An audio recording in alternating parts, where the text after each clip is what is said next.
What's up mga boys? Fourth day, last day sang seminar.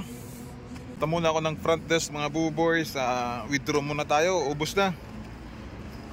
Siyempre, bakal kitang pasalubong. So ayun mga boys, naka-withdraw na kita. Hindi natin masyado na budget na natin allowance. Ang 50,000 allowance natin supposed to be intended sa 2 days. Maubos lang natin ng 50,000 sa 1 day, kaya sana yung 20,000 makaabot na ng Cubao. May sunshine, akong bahala sa pasalubong ano. Sige, para sa sunshine lang yan, makakit ng pasalubong. Mawithdraw naman ako another 50,000.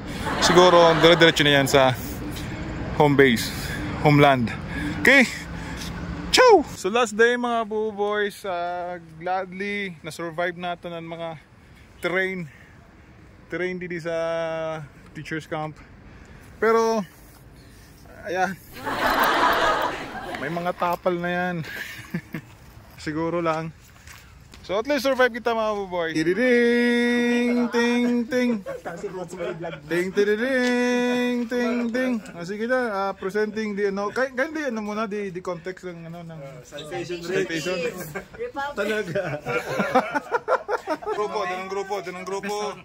Grupo. Ma-survey ako, sabi ko ang akong balon 50,000 naubos ko sa 1 day. Hindi ko na nato ng mga taga Bicol region, mga mura akong kapira. Pero ano ma'am? Pero ano, pocket money? Credit card. Oh, credit card. Dator na yan, ini. Siguro 100,000 per day.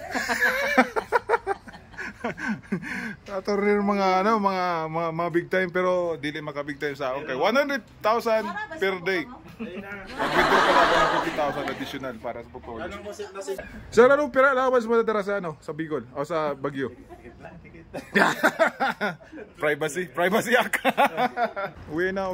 Move. Yan o, backpackers na. Naubos mo parang kina allowance. Sa akong 100,000. Ang 50,000 ko naubos ko for 2 days. Nung breakfast 10,000. 10,000? Snap 10,000 naman. Oo. Mamaya baka 100,000 ngayong araw. Medyo gipit ka pa. Uy, baka ma-hold up kita.